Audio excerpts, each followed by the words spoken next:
তো হাই বন্ধুরা, আজকে আমরা শিখব মোবাইল থেকে আধার কার্ড কেমনি ডাউনলোড করবেন। প্রথমে যে কোনো একটা ব্রাউজার খুলবেন। আমি এখানে ক্রোম ব্রাউজার খুলছি। তারপরে সার্চ অপশানে ক্লিক করবেন, মাই আধার টাইপ করবেন।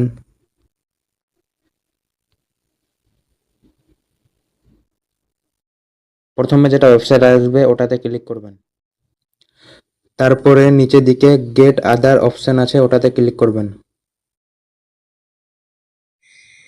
বাঁ দিকে ডাউনলোড আধারে ক্লিক করবেন। এখানে প্রথমে আপনার আধার কার্ড নম্বরটা দিবেন।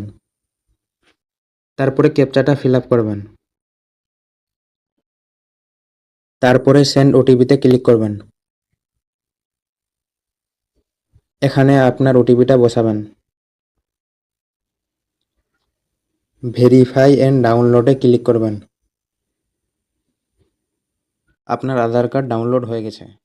তো বন্ধুরা, এবার আধার কার্ড ডাউনলোড হয়ে গেছে। আপনি এই আধার কার্ডটাকে যে কোনো জায়গায় ব্যবহার করতে পারেন। আপনাকে আধার কার্ডটা খোলার সময় একটা পাসওয়ার্ড জিজ্ঞাসা করবে। আপনার নামের ফার্স্ট 4টা লেটার এবং আপনি যে সালে জন্মগ্রহণ করেছেন সেই সালটা দিবেন। সেটাই আপনার পাসপোর্ট।